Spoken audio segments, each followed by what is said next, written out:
Huwebes na mga kapatid, madaling araw pa lang, nalapitan natin yung ilaw. Rinig yung huli ng ibon dun sa gawiro, no? Dilim pa talaga. Tingnan nyo yung oras,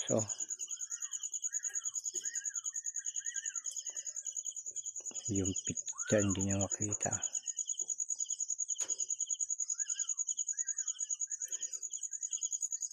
Karap akong pusa dito. Nilakad kasi kami. Alas 3. Maaga yung gising.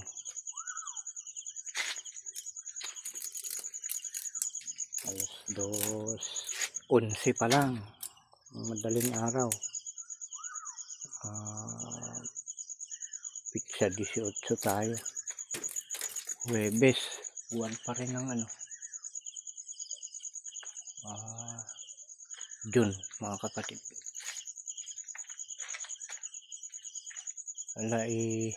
Harap natin yung cellphone sa langit.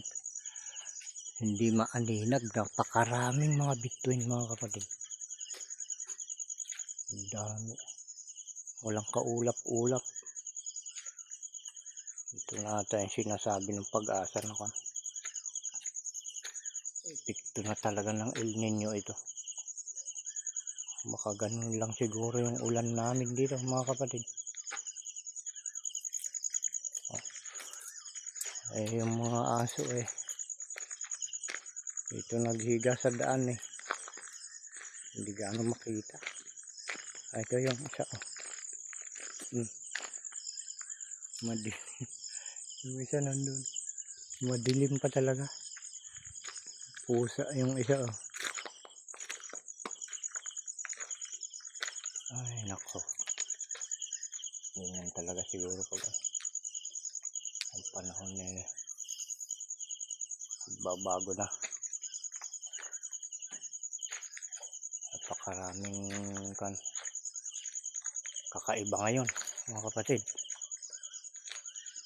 Kahit sa mga nangyayari sa tao sa araw-araw, pati panahon, sasama-sama na. At kailangan lang natin, mga kapatid, ngayon na gawin na yung like kung binabanggit kung ano yung pinaka mahalaga at makabuluhan, makahulugan na bagay. Yun yung ating pagtuunan ng pansin, mga kapatid. Dahil kailangan na nating iwasan yung mga bagay na hindi gusto ng ating Ama sa Langit. Sabi nga niya sa banal na kasulatan, walang lihim na hindi mabubunyag, mga kapatid. Kaya tingnan niyo yung nangyayari sa ating mga namumuno sa ating pamahalaan. Naglalabasan yung kanilang mga inilihim na mga gawain, mga ginawa at gawain pa. Grabe. Kaya wala na ng yung sila yung nagsasabi na kailangan irespeto natin ang isa't isa. Yan lang.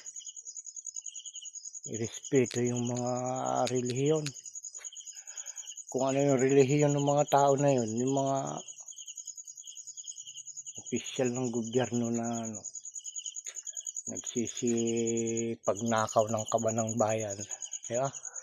Pati yung relihiyon nila damay dun dahil sila mismo hindi sila natuturuan din ng magagandang asal na sinasabi.